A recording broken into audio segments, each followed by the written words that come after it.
Olá, seja bem-vindo a mais um encontro especial do Lição em Dose Dupla.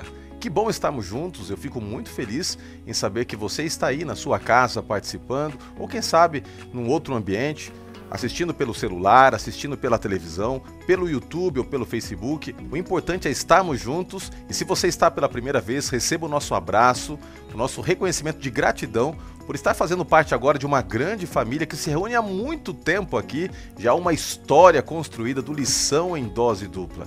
Hoje no Lição em Dose Dupla eu tenho a alegria de receber meu amigo Pastor Cláudio, que sempre contribui, agrega bastante. E que bom que você aceitou o convite para estar conosco, pastor. O seu recado, o seu alô para o pessoal que está aí em casa ou em algum momento agora participando deste momento especial de estudo da Bíblia e da lição. Olá, é uma alegria estar aqui em Lições em Dose Dupla, participando com vocês. Obrigado, pastor, pelo convite mais uma vez. Queremos ser aqui juntos, revermos esse tema tão importante da vida prática para que amanhã, ao compartilhar a lição nas suas classes, nossos irmãos também sejam abençoados com esse tema. Muito obrigado mais uma vez, pastor Cláudio. E se você está aí agora com possibilidade de compartilhar a nossa transmissão, faça isso agora. É um gesto tão simples, mas que potencializa o alcance desta transmissão aqui, desta live, tá bom? Então, entra aí no Facebook, clica em compartilhar e você automaticamente vai estar possibilitando todos os seus amigos a acompanhar a transmissão aí na timeline. Se você está pelo YouTube participando, pode pegar lá o seu celular rapidinho, você pode pegar o link pelo próprio YouTube, compartilhar pelo WhatsApp para várias pessoas e assim também teremos a oportunidade de expandir aquilo que nós vamos ter agora, essa conversa gostosa aqui do estudo da Palavra de Deus. Lembrando também que temos colocado o nosso conteúdo no Spotify e queremos cada vez mais ampliar lições em dose dupla, fazendo disso uma escola, né? Uma escola dentro da escola sabatina. Queridos, nós vamos começar pedindo a presença de Deus conosco e quero convidar o pastor Cláudio, então, a fazer uma oração, nos conectando com os céus para que toda a nossa conversa aqui, nosso diálogo, nosso estudo, seja dirigido pelo Espírito Santo. Sim, pastor, vamos orar. Bom Deus, é um privilégio nosso podermos abrir as Escrituras para entender o Teu plano para nós, encontrar respostas para as nossas questões diárias e pedimos a Tua bênção ao repassarmos esse tema para que fique gravado em nossa mente, em nosso coração, desenvolva nossa confiança e a nossa fé no Senhor. Oramos em nome de Jesus. Amém. Amém. O texto base, o texto principal para o estudo desta semana foi Filipenses 4, verso 4. Eu quero ler contigo, diz o seguinte: alegrem-se sempre no Senhor, outra vez digo, alegrem-se. Como é bom estar feliz, como é bom poder regozijar-se em Deus, mesmo em meio às dificuldades. Agora, é fato que quando nós estamos vivendo um momento gostoso, aprazível, as coisas estão evoluindo, dando certo, é fácil se alegrar, é fácil louvar o nome de Deus. Mas e quando as coisas são adversas? E quando as coisas estão conspirando contra nós? Qual é a nossa postura? Ainda assim, há uma recomendação bíblica, e Paulo coloca aqui com muita ênfase, que nós devemos nos alegrar sempre em Deus, mesmo em cenários de adversidade. É por isso que o louvor, ele vai muito além de apenas um momento pontual. Ele envolve a vida. A nossa vida tem que ser uma vida de louvor. E nós vamos de maneira agora mais pragmática, analisando alguns cenários na Bíblia, identificar como podemos ter uma vida de louvor. Pastor Cláudio, já que nós estamos falando de louvor, eu estava estudando a lição e nós conversávamos há pouco antes da gravação, de que às vezes existe uma certa dificuldade em compreender a diferença entre adoração e louvor. Acho que seria importante para o nosso querido ouvinte, a nossa querida ouvinte que está participando, né? Quem sabe aquele que está assistindo aí, né? Conceitualizar e ter uma visão um pouquinho mais clara do que é adoração, do que é louvor, como as coisas podem estar associadas, para que então nós possamos entender o que é ter uma vida de louvor. Legal, pastor. Eu acho que realmente é importante, não é?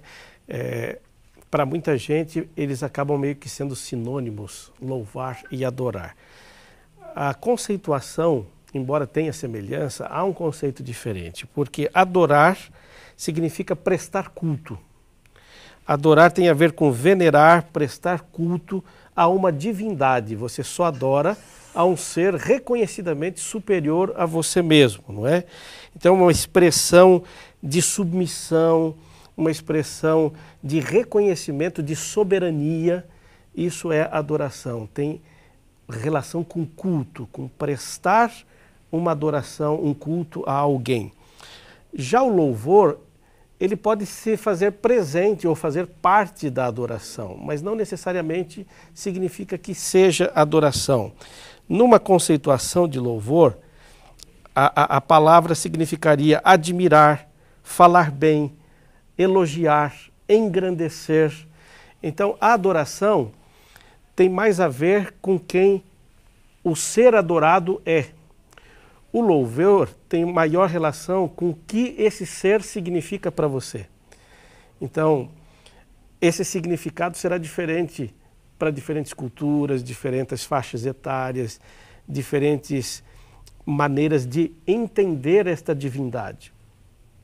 E o louvor pode se expressar, como por exemplo no caso de Miriam, quando terminaram de atravessar o mar, dançaram, cantaram, tocaram tamborins. O louvor sempre é uma expressão natural, espontânea do ser humano em relação a um ato de bondade da divindade para com ele. E isso pode se traduzir cantando, chorando, orando, dançando, tocando um instrumento. Então, só para concluir aqui, a adoração tem a ver com quem o ser adorado é, a divindade, e o louvor tem a ver com a sua experiência diante desse ser supremo. Que legal é poder entender um pouquinho essa conceitualização, né, mais clara, mais objetiva. Adorar é você, como o pastor Cláudio mencionou, reconhecer a grandeza de Deus, a essência de quem Ele é, os seus atributos visíveis, os seus atributos invisíveis, ou seja, aquilo que Ele é de maneira intrínseca e aquilo que Ele manifesta através do seu amor, que é expresso no plano da salvação. E quando nós entendemos quem Deus é e o adoramos, geralmente nós externalizamos essa adoração através de uma vida de louvor. E aí nós podemos, como o pastor Cláudio falou, adorá-lo louvando de muitas formas, né? Tem gente que gosta de cantar, né? O cântico realmente é associado de maneira tão íntima com o louvor que muitos acabam colocando quase como sinônimos, né? Como se fosse cantar e louvar essencialmente a mesma coisa. Na verdade, nós louvamos a Deus através do cântico, nós podemos louvar a Deus de outras formas também. Agora, o certo é uma coisa, aquele que é tocado por Deus, aquele que adora e reconhece a grandeza de Deus, de alguma forma, ele vai expressar através da sua vida o louvor. O louvor vai ser algo natural naquele que caminha com Deus. Você usou uma expressão muito própria, é natural, é espontâneo. A adoração, pastor, ela é exclusiva de seres humanos. O louvor não. A Bíblia diz assim, todo ser que respira, louve ao Senhor. Um pássaro respira. Uma ave cantando pela manhã, ela respira, e isso é visto como um louvor. Agora a adoração não, porque a adoração parte da razão. Ela é parte volitiva de um ser racional que decide adorar alguém. E para isso ele precisa analisar, conhecer, reconhecer, identificar, e só então ele é capaz de perceber que este ser divino é tão infinitamente maior que ele, que tudo que ele pode fazer é dobrar-se diante dele e aceitar submisso à sua soberania. O louvor já não. O louvor, até um animal feliz, ele pode, na sua irracionalidade, estar louvando, né? E é sempre espontâneo. Louvor é espontâneo. Você vai perceber na Bíblia, por exemplo, que todos os atos de Deus diante da humanidade, eles foram acompanhados de louvor. Quando os anjos desceram à terra, anunciaram o nascimento de Jesus, a Bíblia diz que os anjos cantaram nas colinas de Belém. Não é? Quando Maria foi anunciar que estava grávida diante de Isabel, isso surgiu o canto Magnificat. Maria cantou, louvou, E você vai perceber que sempre que um ser humano tem uma experiência profunda com Deus, a sua ação espontânea e natural vai ser louvá-lo. E há um outro elemento, mais importante ainda, que o louvor nunca é mental. O louvor sempre é expresso de maneira silábica, labial, de modo que as pessoas que estão ao seu redor percebem que algo estranho, diferente aconteceu contigo. É algo incontrolável. Aquele que teve um encontro com Deus sempre vai louvar. E para nós fecharmos aqui esse tema, pastor Cláudio, incrível, viu, a conceitualização que foi apresentada por você. E quero pegar uma pequena deixa. Seres irracionais ou até mesmo coisas criadas por Deus podem, através da sua própria existência, glorificar a Deus como num gesto de louvor. Agora, a adoração parte de uma situação volitiva, né? Racional, lógica, um reconhecimento relacional.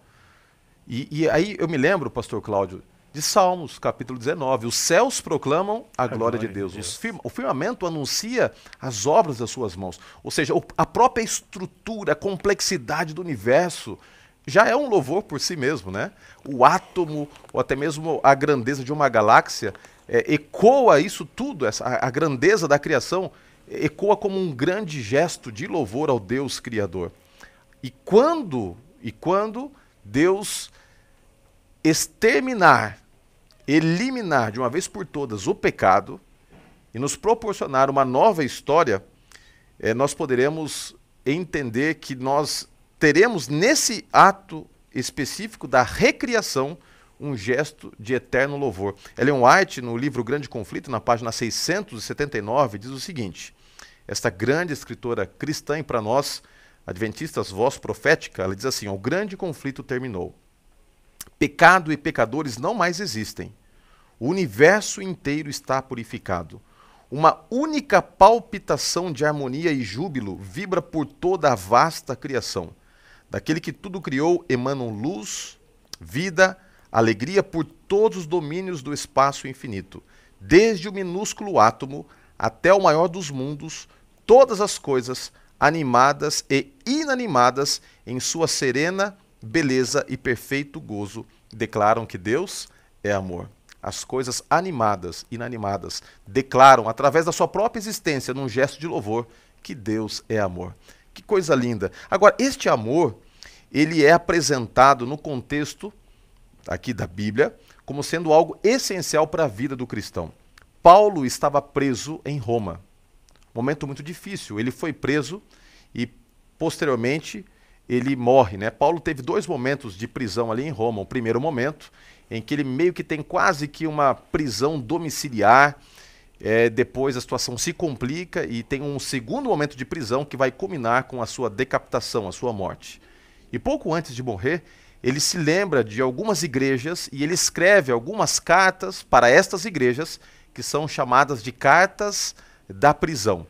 E possivelmente uma dessas cartas foi a carta de Filipenses, ao que tudo indica, é reconhecidamente uma das cartas de prisão, ou carta da prisão.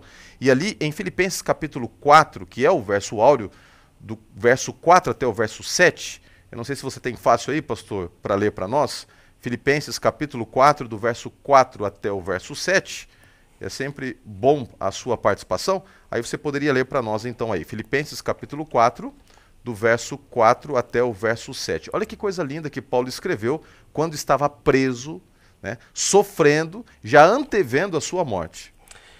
Pastor, eu vou ler na Nova Versão, em português. Ele diz: estejam sempre cheios de alegria no Senhor. E digo outra vez, alegrem-se no Senhor. Olha que coisa linda. Outra vez, alegrem-se no Senhor. O contexto do capítulo 4 de Filipenses é um convite aos adoradores no tocante ao louvor. Ou seja, nós devemos louvar a Deus. Nós devemos estar alegres, mesmo em meio às adversidades. E aqui Paulo nos exorta a nos alegrarmos constantemente. Isso, de acordo com o texto aqui da lição, aponta para dois aspectos. Primeiro, mesmo quando as circunstâncias são adversas.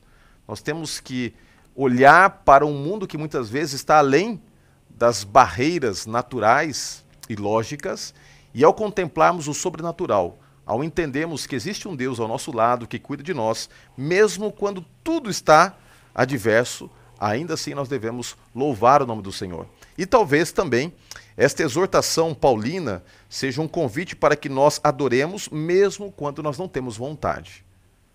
Porque às vezes, quando você está ali, se deparando com a morte, uma pessoa que você ama tanto, agora se encontra num caixão, diante de uma situação de desemprego, é difícil, parece que o louvor fica atravessado na garganta, parece que nós não temos forças para louvarmos, mas mesmo assim, quando nós não temos vontade, somos convidados, exortados e orientados a louvarmos a Deus, porque louvar é um ato de fé. Essa expressão que se repete na lição várias vezes, pastor, que louvar é um ato de fé, é uma expressão profunda. Sim, com certeza, é profunda. E eu até quero citar aqui um texto de Salmo 146, verso 1, que ele diz assim: louvai ao Senhor, ó minha alma, louve ao Senhor. Na visão bíblica, louvor não é o que sai dos lábios, é o que sai da alma, é o que sai do seu interior. Porque dos lábios eu posso te motivar, pastor, canta aí, canta, né? E você pode cantar com os lábios, mas não está cantando com o coração. Mas na visão bíblica, você só louva quando isso é uma expressão de alma, que vem como resultado da sua experiência com Deus, que advém por meio da fé. E a lição até mostra algo interessante, que o louvor pode ser uma arma espiritual poderosa nas tentações, no momento de enfermidade, de luta. E eu listei aqui, na minha compreensão, do porquê que o louvor acaba sendo tão importante para a gente em momentos de dificuldade. Eu creio, pastor, que aquele que louva ao Senhor, ele, por meio do louvor, desvia a atenção do que é terreno, do que está doendo, do sofrimento, do negativo, e o louvor direciona a sua mente e a sua visão espiritual a algo transcendente, superior, poderoso, soberano. Então, automaticamente, aquele que louva no momento da dor desvia o foco. Ele deixa de concentrar-se naquilo que é negativo e passa a concentrar em algo que lhe traz esperança. Na soberania de Deus, no seu cuidado protetor, na sua fidelidade, na sua justiça. E isso, de alguma maneira, alivia o seu sofrimento, porque passa a se apoiar em algo que é maior do que ele mesmo. Então, o louvor, ele vai ser, isso é uma definição minha agora, né? O louvor, ele vai ser proporcional ao tamanho da sua fé. Porque quanto mais você confia, mais razões você terá para louvar. É por isso que a gente não louva, pastor, só por aquilo que a gente vê. Porque de acordo com Hebreus capítulo 11, a fé é firme convicção pautada em fatos que se esperam. Então, ou seja, mesmo que a coisa não esteja acontecendo, pela fé eu antevejo, eu creio, e porque acredito, eu vivencio aquela realidade. Então, eu até listei o seguinte, que louvar, por ser um ato de fé, ele não se fundamenta nas circunstâncias e tampouco nos sentimentos. Exatamente. Porque os sentimentos nos enganam, as circunstâncias elas são transitórias. Agora, o louvar está pautado na essência de quem Deus é. E aí nós temos uma estabilidade plena. Ou seja, a despeito do que está acontecendo ou não está acontecendo, a despeito de ter ocorrido, de não ter ocorrido, eu teria a minha motivação para louvar. Porque o louvor não é uma coisa que está atrelado às circunstâncias, está atrelado a um ser. Por isso que eu afirmo que a fé, o louvor é proporcional à fé que se desenvolve. Porque a fé não é dar passos no escuro, sem saber o que tem pela frente. Você dá passo no escuro com a certeza, com base nas evidências do que já aconteceu no passado. Então não é um passo cego, é um passo no escuro, mas não é um passo cego. Então você conhece pessoalmente, teve sua experiência com Deus ao longo da vida no passado, e embora as circunstâncias negativas que está vivendo hoje não necessariamente sejam iguais às que você já viveu no passado, mas você tem a certeza de que o Deus que você conheceu no passado continua sendo o mesmo. E como ele não muda, assim como ele agiu de maneira fiel no passado, agirá no presente, ainda que as circunstâncias sejam outras. Eu até diria mais, pastor, que o ato de louvar, ele depende de maturidade cristã. Eu até faço aqui um paralelo. Se você perguntar para uma criança pequenina por que ela gosta tanto da mãe, provavelmente ela vai dizer para você, eu gosto porque minha mãe me dá mamadeira, minha mãe me carrega no colo. Se você perguntar para um garoto de 20 anos, um jovem de 20 anos, por que ele ama a mãe, ele não vai dar essa resposta. Ele vai até te olhar com surpresa e dizer assim, eu amo a minha mãe porque é minha mãe, ué. Ou seja, na inocência de uma criança, ela só ama a mãe pela evidência e com base naquilo que ela faz. Então, se ela começar a ter fome e a mãe não der mamadeira, ela chora, esperneia, se joga no chão e sofre em dúvida do amor da mãe que não lhe deu a mamadeira.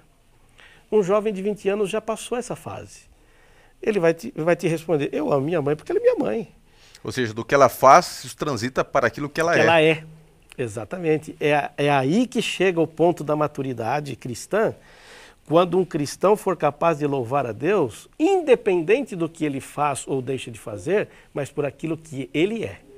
E quando a gente lê Salmos, por exemplo, e vamos ver várias passagens aqui, Davi exalta a Deus pelo que ele é. Porque tu és soberano, poderoso, bondoso, a sua benignidade dura para sempre, o Senhor é justo, os seus mandamentos são bons. Então, Davi alcançou uma maturidade que mesmo que eu esteja passando por circunstâncias ruins e aparentemente Deus não esteja agindo, isso não abala a minha fé, porque eu sei em quem eu creio e estou bem certo que é poderoso. Já transcendeu a essa infantilidade espiritual. E eu acho que é por aí que a gente tem que caminhar na nossa experiência. Incrível essa percepção, pastor Paulo, incrível. Até porque me faz aqui tirar 2 pontos para nós fecharmos esse aspecto. Primeiro, me lembra muito a letra de um hino do Arautos do Rei, que dizia mais ou menos assim, tá? Senhor, eu te louvo pelo que tu és, e não por feitos poderosos de suas mãos. Perfeito. É incrível isso.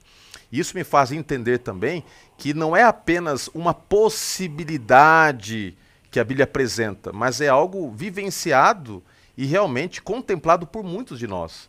Vidas que realmente são vidas de louvor, mesmo em contexto de adversidade. Você tem exemplos do passado, como Paulo, ou você tem exemplos do presente. Há cerca de 4 anos atrás aconteceu algo muito interessante. Uma irmã querida, né, da nossa igreja ali, do distrito de Santo André, ela perdeu o esposo. Uma situação muito triste, o esposo morreu com câncer na garganta. Eu acompanhei todo o cenário, aquele câncer foi crescendo, tomou conta, fechou a garganta. O esposo, um homem de Deus, morreu de uma maneira muito, muito difícil. E naquele contexto de dor e sofrimento, eu decidi fazer uma visita após o funeral para aquela irmã. E eu fui assim, já pensando, né, na minha cabeça, já imaginando o que eu vou falar, que palavra de conforto eu vou dar, uma irmãzinha querida, já mais idosa. E quando eu cheguei na casa dela, eu tomei um susto, porque eu imaginei encontrar aquela irmã aos prantos, chorando, abatida, e ela me recebeu com um sorriso no rosto. Falou assim, pastor, que bom que você veio. E nós fomos conversando, quando eu entrei no apartamentinho que ela morava, ela falou assim, pastor, você está bem, pastor? Eu falei assim, irmã, eu estou bem, mas eu quero saber como você está. Pastor, eu estou bem. Está doendo, pastor, mas eu estou bem, sabe por quê? Porque eu amo tanto meu Jesus que eu tenho certeza que Ele está cuidando de mim e que Ele já me dá a certeza da ressurreição do meu esposo. Espera um pouquinho, pastor. Ela foi até o quarto, pegou um violão, pastor Cláudio, e começou a tocar violão. E começou a tocar e cantar para mim. E eu fiquei na casa dela quase 1 hora. Desse período, mais ou menos, uns 40 minutos, foi ela que falou, foi ela que cantou, foi ela que leu a Bíblia, foi ela que orou. E eu saí de lá com uma percepção totalmente diferente. Eu fiquei assim, que incrível. Pensando, né, que incrível. Como pode alguém ter perdido o esposo, o companheiro, por mais de 50 anos? E ela está ali com o violãozinho cantando, louvando. Ela entendeu realmente o que é uma vida de adoração. Pastor, é tão importante entender isso, porque há incompreensões, isso mesmo no mundo religioso. Por exemplo, a princípio pode dar a impressão de que Deus é um Deus sádico, que Ele sente prazer no sofrimento e deseja que você faça o mesmo. Ou seja, eu estou sofrendo e estou cantando. Isso não é lógico, isso não é racional. Inclusive, eu li um livro há um tempo atrás, e nem vou mencionar aqui para não ferir sensibilidades, mas um livro do mundo evangélico que fala sobre o poder do louvor, e ele conta um testemunho ali de que temos que louvar sempre, independente das circunstâncias, e ele conta a experiência de um pai que a filha se tornou drogada, prostituta, e nas suas orações ele louvava a Deus assim: Senhor, obrigado, porque minha filha é drogada, é prostituta, com certeza existe um propósito de Deus por trás disso. Gente, isso é insanidade. Porque é claro que Deus não tem nada a ver com esta escolha desastrosa da moça. Então, não é para louvar pela circunstância adversa que você está vivendo. A gente não louva a circunstância, a gente louva a Deus. E eu louvo a Deus apesar da circunstância. E por que louvar? Porque no ato de louvar eu estou reconhecendo que Ele é maior do que a desgraça, que Ele é mais poderoso do que o pecado, que Ele tem soluções que o ser humano não tem. E ao focar nele, eu mesmo encontrarei novas perspectivas e razão para continuar a viver e lutar apesar de. Então você que está aí acompanhando essa lição, tem a sensibilidade de perceber que Deus não está incentivando a agradecer, a louvar pela desgraça, mas está te motivando a louvá-lo apesar da desgraça, porque Ele tem poder de mudar maldição em bênção, morte em vida, doença em saúde e trevas em luz. É essa a razão do louvor. Que legal que você está conosco, continua aqui fazendo desafio para você compartilhar a nossa transmissão. Lembrando sempre que todo o resumo das principais ideias e conceitos apresentados ao longo do nosso estudo aqui estará disponível no link de descrição, tanto do YouTube quanto do Facebook. Você pode entrar lá e baixar a síntese das principais ideias da lição da Escola Sabatina desta semana, ok? Um outro ponto importante que a lição apresenta é descrever cenas que refletem este momento de louvor, né? Esta essência do louvor. E uma destas cenas que é apresentado aqui na lição é a cena em que o povo de Israel é convidado por Deus a sitiar Jericó, não apenas cercar a cidade, mas peregrinar ao redor da cidade ao longo de uma semana, dando uma volta na cidade, nos extensos muros e o espaço ali, a área, o perímetro da cidade. Eles então cercavam a cidade, davam uma volta, e assim foi ao longo de toda a semana, e no último dia, no 7º dia, eles deram 7 voltas e depois gritaram. E a lição aqui, ela chega a usar a ideia de que esse grito, na verdade, não foi um grito, um berro qualquer, um brado de selvageria. Não, foi um grito de louvor. Porque a cada caminhada ao redor dos muros da cidade, o povo de Israel era colocado diante da impossibilidade. Eles podiam, ao estar caminhando, contemplar a estrutura, a grandeza, a imponência daqueles muros, se sentindo pequenos porque eles não tinham, talvez, os instrumentos militares que lá dentro os cananeus tinham. Então, quanto mais eles peregrinavam ao redor, mais eles entendiam que a vitória somente aconteceria por uma intervenção sobrenatural. Tanto é que a orientação foi: ao 7º dia dareis 7 voltas e então gritareis, e é um grito de louvor, e quando eles fazem isso, Deus derruba os muros e Deus assegura a vitória. Portanto, a vitória não ocorreria por força ou por estratégia do próprio povo, mas sim por uma intervenção divina. Essa história simples, e a gente encontra a síntese disso lá em Hebreus 11, verso 30, até faço questão de ler aqui, se você tem sua Bíblia pode acompanhar comigo, o livro de Hebreus, capítulo 11, o verso 30, na Galeria dos Heróis da Fé, Paulo ele faz questão de pontuar este momento histórico. Olha só que interessante. Hebreus capítulo 11, o verso 30. Diz assim a palavra de Deus. Vamos ler juntos aqui. Ó. Hebreus capítulo 11, verso 30. Pela fé, ruíram as muralhas de Jericó, depois de rodeadas por 7 dias. Ou seja, aquele grito foi um grito de louvor e foi um reconhecimento de que tudo que nós precisamos não vem de nós, vem de fora da nossa realidade. E é isto que nós entendemos aqui, né, pastor? De que realmente essa vida de louvor nos leva a reconhecer que as soluções, a direção, a condução da nossa vida, da parte de Deus, não necessariamente vai levar em conta as nossas competências, nossa capacidade, mas sim é o reconhecimento de que dele, por ele e para ele são todas as coisas. Perfeito. Disso que o pastor acabou de falar, me vem à mente duas coisas. A primeira delas, se tudo foi feito por Deus, foi Ele que derrubou o muro, Ele que venceu, e não foi por nenhuma estratégia humana, por que eles tiveram então que caminhar? Por que dar estas voltas em silêncio com todo esse cerimonial? Então fica evidente para nós duas coisas. Primeiro, o fato de que Deus está disposto a fazer o impossível não significa que você possa ficar passivo. Você tem participação nisso, ainda que seja só como observador da grandeza de Deus. E é o que eles fizeram. O caminhar ali não tinha nenhuma relação com a vitória, mas tinha de observador e testemunho ocular do que Deus faria em prol do seu povo.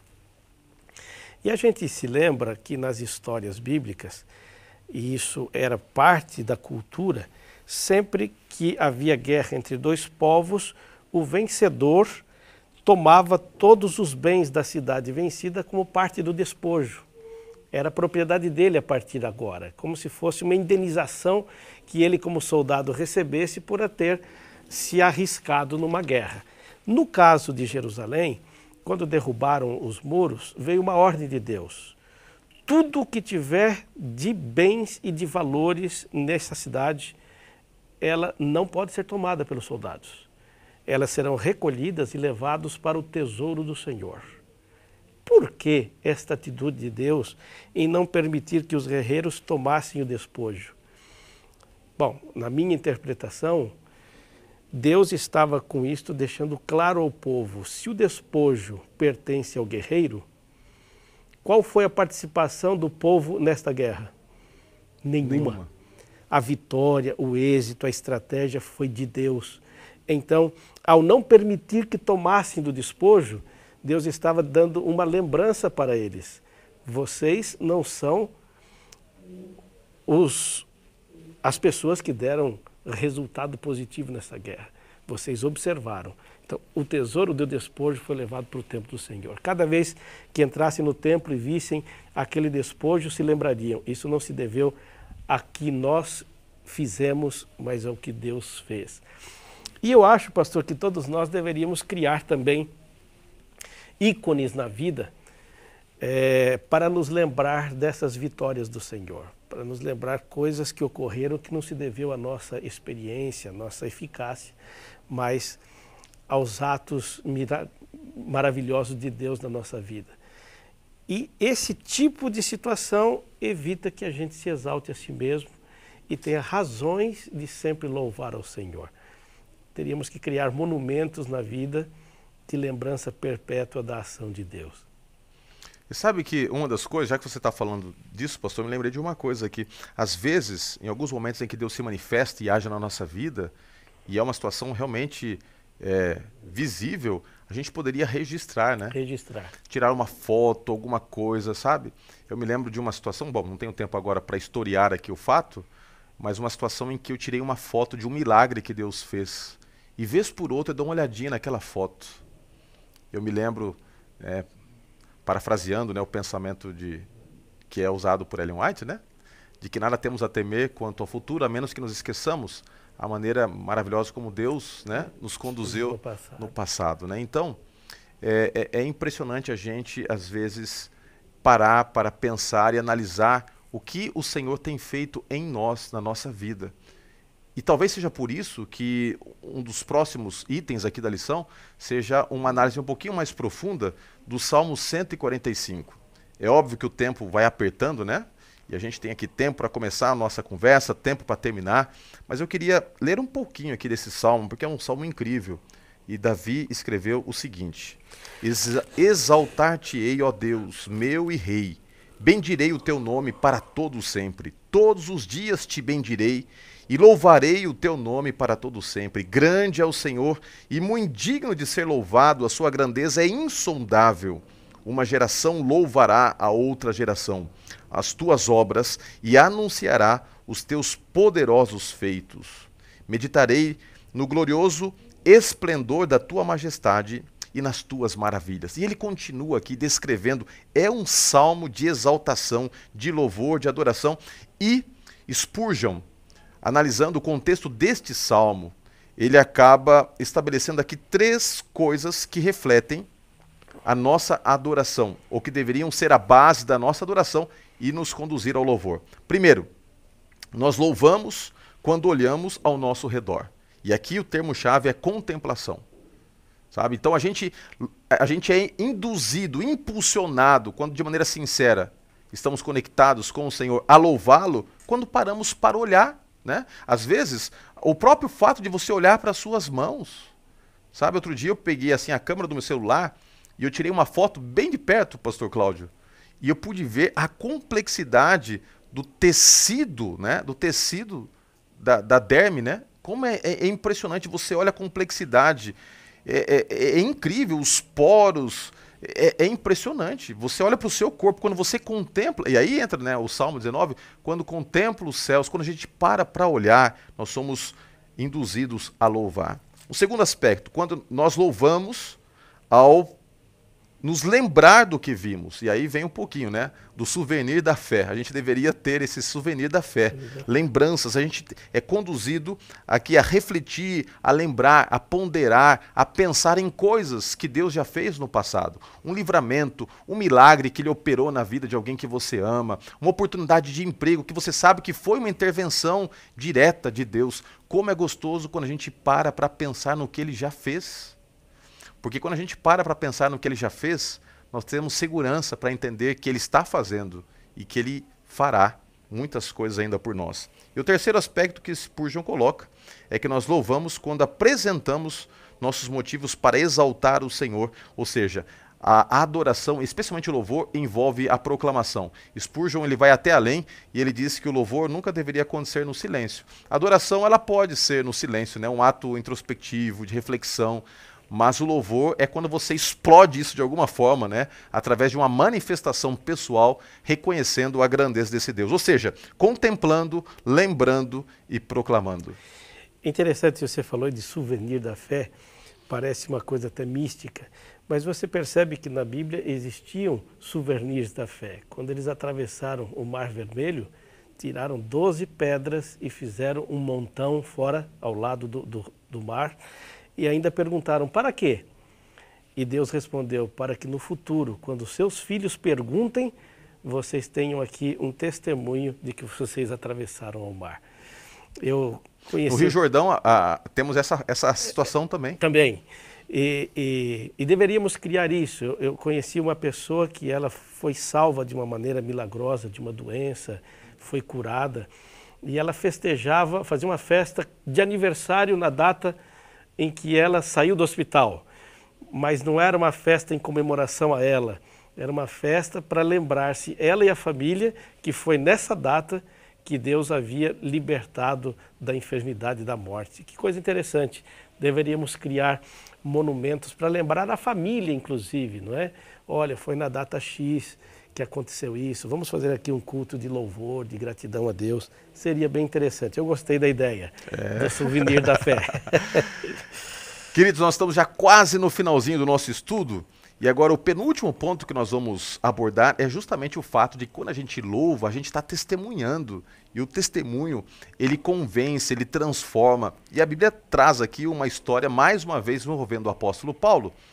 E essa história que envolve o apóstolo Paulo nos apresenta o relato de quando ele chega na cidade de Filipos, e ele está ali em Filipos, pregando, testemunhando, curando, e uma pessoa ali é liberta, uma mulher, né, jovem, que era escrava de um espírito demoníaco, e ela fazia ali adivinhações, e Paulo então vê aquela situação, e ele, a princípio, ele vai tolerando aquela mulher atrás dele, dizendo coisas, querendo ratificar, né, a origem divina do ministério dele, e para que ele não fosse associado a essa mulher, ele coloca ali um divisor de águas, expulsando o demônio, dizendo: não preciso do teu testemunho não, basta o que Deus tem feito na minha vida, o chamado que eu tenho, não preciso da tua voz, diabo, para me reforçar. E quando o espírito de adivinhação sai daquela mulher, os empresários dela, hoje em dia tem jogador que tem empresário, né? Ela tinha empresários que ganhavam muito dinheiro com ela. Então aqueles homens ficam revoltados, eles pegam o apóstolo Paulo e Silas, espancam os dois, colocam os dois na prisão, e ali na prisão eles estão sofrendo. Mas o que eles estavam fazendo, pastor Paulo? E o que nós podemos tirar do contexto? Se você quiser historiar o restante dessa narrativa, o que a gente pode aprender? No momento de tanta diversidade, ele estava fazendo a obra de Deus, ele parou numa prisão, ali espancado, ele, Silas, era perto da meia-noite. O que eles estavam fazendo? Isso é curioso, né? Porque perto da meia-noite, com as costas todas cortadas com os açoites, eles estavam cantando e orando. Uma coisa completamente incomum, não é? Estar orando. Mas você tocou num ponto interessante, que testemunhar também é louvar. A gente sempre associa com canto, com tocar um instrumento, mas testemunhar é louvar. Porque quando você fala do que Deus fez e testifica publicamente da ação de Deus na sua vida, você está exaltando o nome do Senhor e estimulando o outro a também fazer o mesmo. Eu nem sei se neste caso de Paulo e Silas, o que tocou o coração dos demais presos e do carcereiro foi o fato deles estarem cantando e orando à meia-noite, todos machucados, ou se foi o testemunho que deram após o terremoto. Eu acho que, na verdade, foi o conjunto de reações que eles tiveram diante dessas circunstâncias adversas, não é? Quando poderiam fugir, não fugiram. Quando poderiam reclamar, não reclamaram. E em todo o tempo estavam louvando a Deus. E o que nós notamos nisto aqui é que esta atitude de louvor de ambos os apóstolos resultou na salvação de muita gente. Na salvação física, porque o carcereiro teve a intenção de tirar a vida e não cometeu suicídio. E na salvação espiritual, porque nesta mesma noite foram batizados o carcereiro e toda a sua família. A Bíblia não fala o que aconteceu com os demais encarcerados, mas com certeza eles também foram profundamente impactados com esta reação positiva dos dois apóstolos diante das circunstâncias. Então, eu até diria assim, pastor, a nossa reação diante de uma circunstância adversa revelará muito de quem nós somos e revelará quanto de Deus nós temos. Porque neste caso, diante das circunstâncias, eles revelaram quem Deus era e tocou a vida das pessoas. Quando diante da circunstância, em vez de louvar, eu reclamo, lamento, critico, choro, esperneio, eu estou revelando quem eu sou. E geralmente também contagio os que estão ao meu redor a fazer o mesmo. Então, que poder tem o testemunho, o louvor, na transformação de pessoas para também reconhecerem a grandeza e a soberania de Deus? Olha, que incrível isso, viu? Estava falando aqui, eu estava pensando, imaginando o impacto, né, que uma vida de louvor tem sobre outras pessoas. O autor ele chega a ventilar aqui a possibilidade de que algum tempo depois, porque Paulo, né, estava preso ali em Filipos, Paulo sai, o carcereiro se converte, a família também. A Bíblia não apresenta nenhuma informação do que tem acontecido com ele e a família após. Mas provavelmente o fato de ter sido mencionado e preservado, né, esse contexto histórico na Bíblia, indica que essa família tenha ficado fiel até o fim. Com certeza. E tendo permanecido até o fim, e conhecido o apóstolo Paulo, imagina o impacto muitos anos depois, quando Paulo está preso novamente em Roma e decide escrever a carta dos Filipenses. E essa carta que é lida provavelmente na igreja. E pode ser que quando ela estivesse sendo lida, o carcereiro e a família lá estivessem ouvindo, né? E sabendo quem tinha escrito, porque eles conheciam o apóstolo Paulo. E aí vem o verso, capítulo 1, verso 29 e 30, diz assim: porque vos foi concedida a graça de padecerdes por Cristo, e não somente de crerdes nele, pois tendes o mesmo combate que vistes em mim, e ainda ouvis o que é meu. Talvez Paulo estivesse quase que dizendo o seguinte: olha, tem alguém aí que sabe o que eu passei. Por experiência. E está escutando as minhas palavras. E ele sabe que eu não fujo da responsabilidade. Se precisar sofrer, eu sofro. E que meu sofrimento seja um louvor. Até o sofrimento pode se transformar num louvor. Que glorifica o nome de Deus, né? Glorifica. E eu fico imaginando como essa carta deve ter sido impactante na vida do carcereiro, da família dele e da própria igreja de Filipos, que sabia que eles tinham um líder que não apenas falava de louvor, mas que estava disposto a pagar o preço para louvar, né? E por fim, pastor, nós podemos chegar aqui no último ponto, que é ponderar sobre esta arma que vence. E esta arma que vence realmente é a fé, a confiança em Deus. E isso impulsiona o louvor. E mais uma historinha bíblica, a história que envolve o rei Josafá, né? Israel estava, na verdade, Judá estava cercado, né? Ali Jerusalém podia vislumbrar a destruição certa, porque o exército inimigo era muito poderoso, e de dentro dos muros eles podiam ver ali o exército se aproximando, e os planos sendo traçados quase que de aniquilação da cidade. E quando o povo está ali se desfalecendo, né, os ânimos realmente abatidos, nesse momento, o rei Josafá se coloca diante do povo, e Josafá convida o povo a não temer. E diz o seguinte: olha, coloquem os seus olhos em Deus. Que frase forte. Coloca os seus olhos em Deus. Não olhe para o inimigo, olhe para Deus. E Deus é tão cuidadoso que, além das palavras do rei que trouxeram ânimo para aquele povo que estava já desfalecendo, já perdendo as esperanças, Deus levanta Jaaziel, que é um profeta. E o profeta se coloca diante do povo e convida o povo a ter a certeza de que Deus estava ali enviando a ele, dando uma mensagem de vitória antecipada. E se eles crescem em Deus e seus profetas, eles prosperariam, né? Crede no Senhor vosso Deus, estareis seguros. Crede nos seus profetas e prosperareis. E o recado é o seguinte: Deus já venceu essa batalha. Deus já venceu. E a história nos diz que quando chega o momento do confrontamento, Deus não falou: ó, fiquem tranquilos aí, que eu vou mandar os meus anjos e vocês vão ficar só aí na tocaia vendo. Deus diz: não, se preparem, marchem. E o povo sai para a guerra. Só que quando eles saem fazendo o quê? Cantando. E enquanto eles estão saindo para a guerra cantando, Deus coloca ali armadilhas, e essas armadilhas fazem com que o inimigo se autodestrua, né? Uma ação sobrenatural. Que história impactante. Pastor, você percebe dois paralelos aqui em histórias diferentes nesta mesma lição da semana? Porque tanto na queda dos muros de Jerusalém como na vitória de Josafá, eles primeiro não pensaram em estratégias militares, não pensaram em nada que o homem pudesse fazer. Sua primeira medida foi buscar auxílio divino.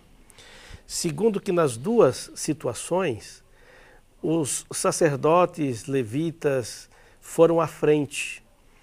E isso nos traz uma lição que vai na contramão da nossa vida moderna.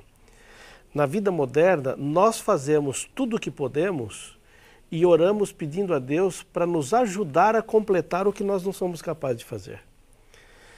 Na visão bíblica aqui, eles primeiro buscam a Deus e deixam que Deus tome todas as providências primeiro, e eu faço o que Deus disser que eu tenho que fazer.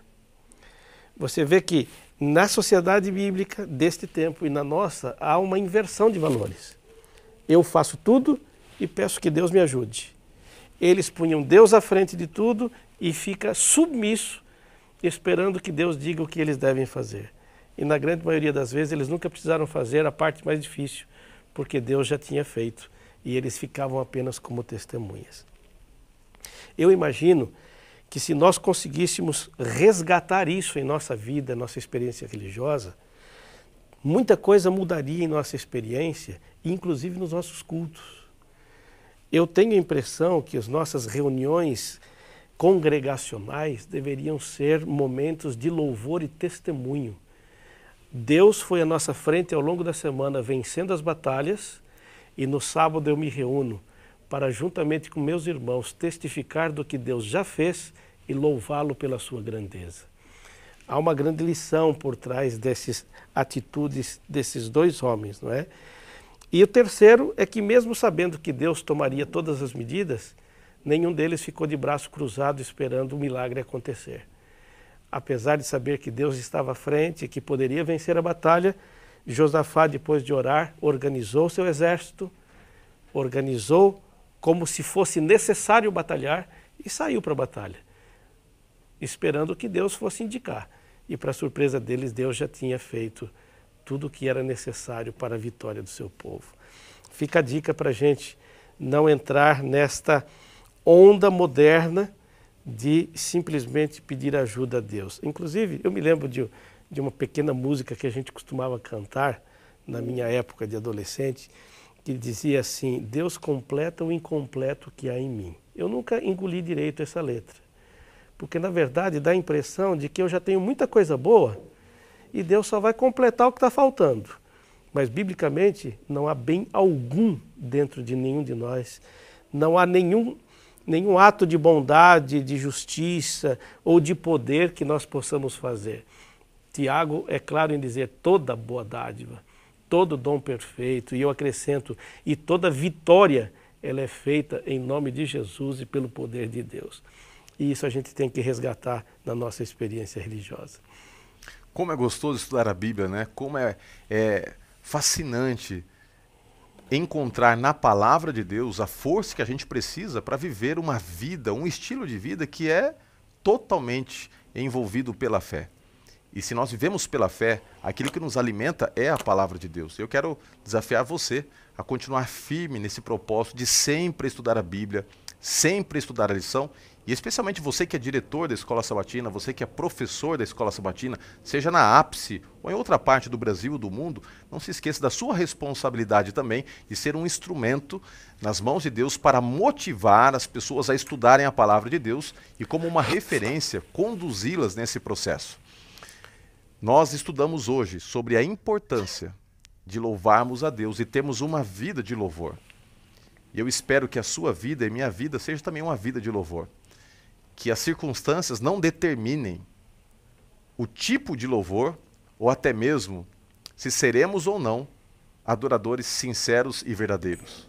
Mais do que tudo, nós adoramos a Deus, não pelo que Ele faz, mas pela grandeza, pela majestade daquilo que Ele é. Que possamos ter isso em mente, este foco, constantemente diante de nós. Eu quero orar por você. E mais uma vez minha palavra de gratidão por ter estado conosco mais uma vez estudando aqui a palavra do Senhor, e convido desde já a semana que vem novamente participarmos aqui do Lição em Dose Dupla.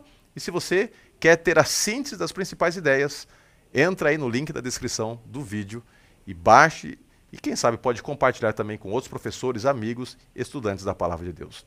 Oremos. Querido Pai que estás nos céus, obrigado, porque mesmo num contexto de tantos problemas, em situações adversas, nós temos o privilégio de construirmos contigo uma vida de louvor. Que esta vida de louvor possa refletir uma experiência sincera que temos tido contigo ao longo da nossa vida, e que também este louvor possa apresentar ao mundo a adoração que reveste o nosso coração, entendendo que tu és tudo para nós. Porque somente em Ti e para Ti queremos ser. Entregamos nossa vida nas Tuas mãos, e eu entrego através dessa oração cada pessoa que está participando dessa transmissão nas Tuas mãos. Nos abençoe e nos dê a Tua direção. Oramos em nome de Cristo Jesus. Amém. Até o nosso próximo encontro.